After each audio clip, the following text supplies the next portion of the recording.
Okay, so let's recap. First, we get interdicted by a pirate ship. So we destroy said pirate ship, which happened to be a caterpillar.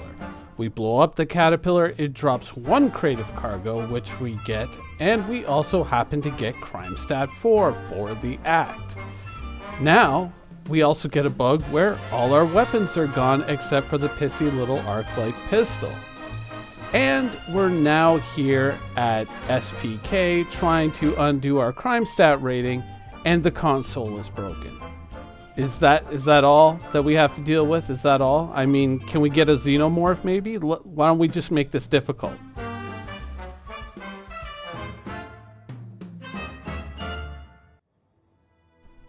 Hey everybody, this is Minion Soldier, and this is the Piracy Show. Now, you may think that this video is going to be negative in nature, and no, it is not. It is going to be very much like the Levski video.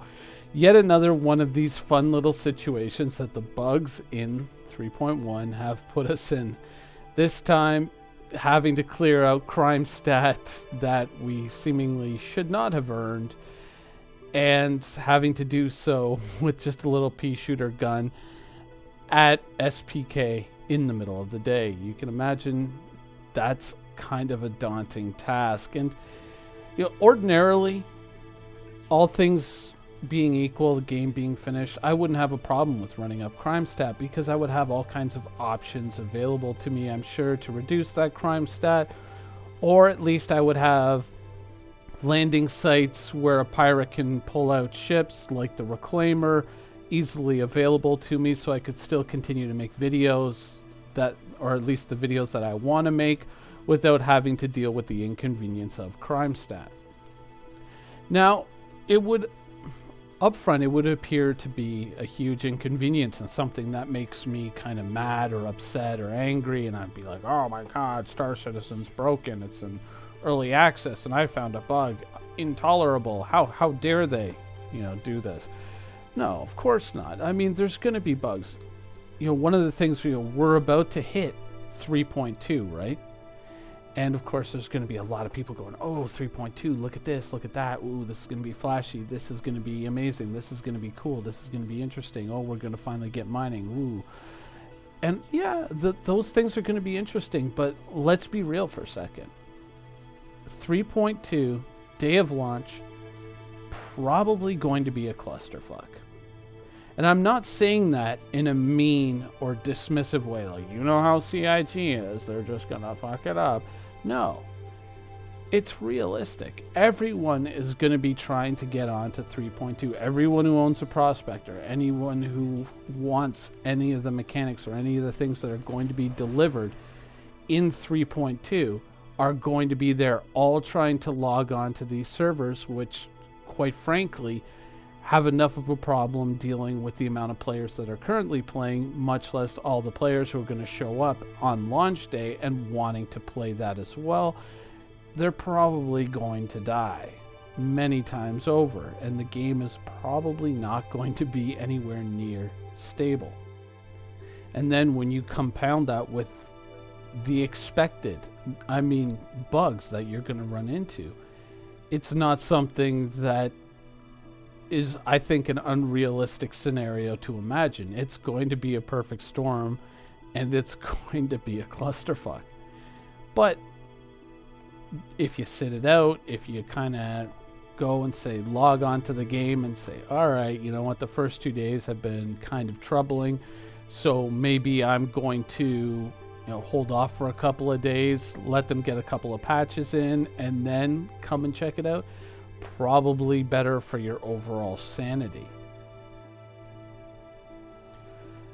I mean, realistically, I would probably say if you're just logging in just to try things out and then log off, I'd say probably give it a week after launch and then log in, and you'll probably get a much smoother experience once all the surge of players has kind of died down a little bit and people are going, oh my god, it's buggy, I can't play this, and they set it down.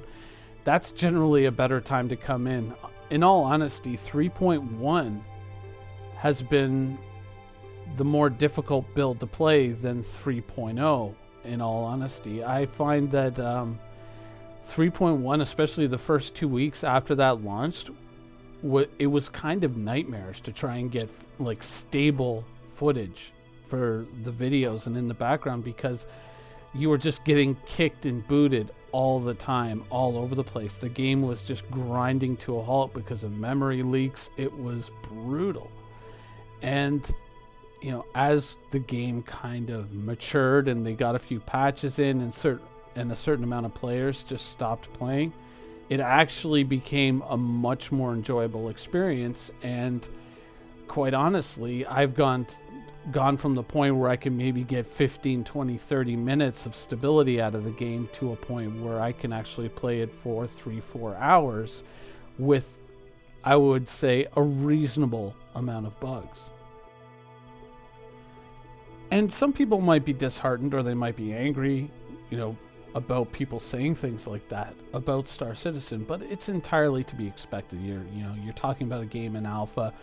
They're still trying to pull all these mechanics together, and if you look at the roadmap over the next year, all the systems that they're going to try and squeeze into the game over the next year, I mean, it's going to be a tough slog. It's going to be a really rough road for the next year. There's going to be a lot of cool shit coming.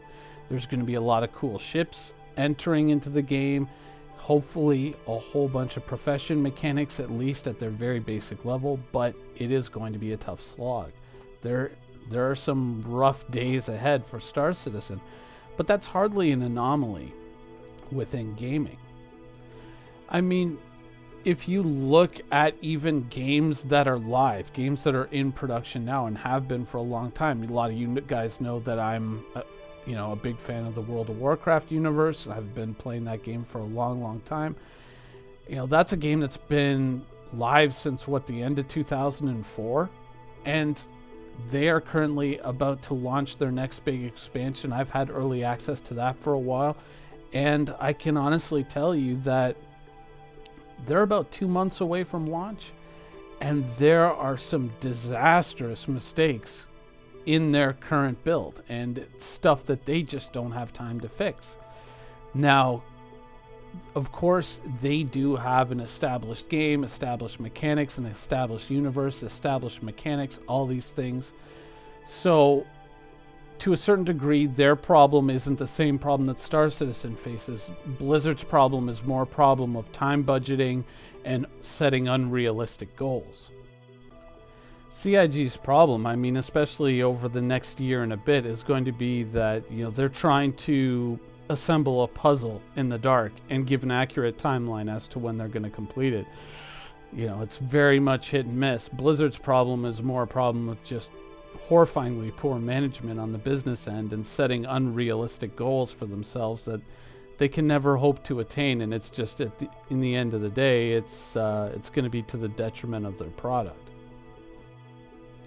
But I think, in all honesty, if you go into the 3.2 release with a healthy amount of humor, and you're willing to laugh at the mistakes, and you're willing to laugh at the bugs, and just roll with the punches, I think there's going to be some cool exposition, and there's going to be some fun stuff to do, as long as it works. But I mean, at the end of the day, it is very much a work in progress, and it's a very difficult thing to predict.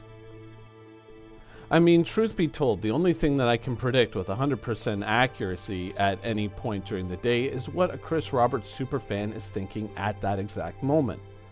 Don't believe me? Take a look for yourself.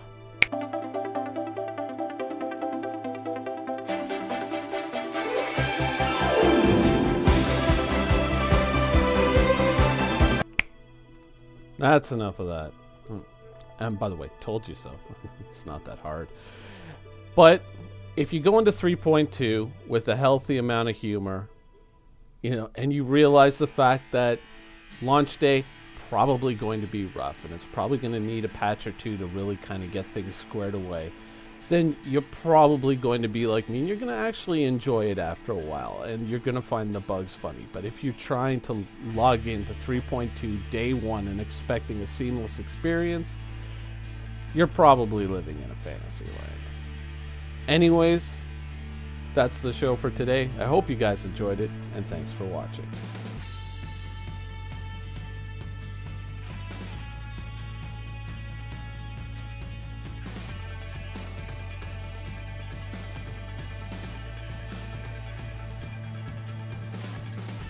Thank you for watching. So if you want to keep up with the latest and greatest in Star Citizen and Squadron 42's development, please follow us on our social media channels.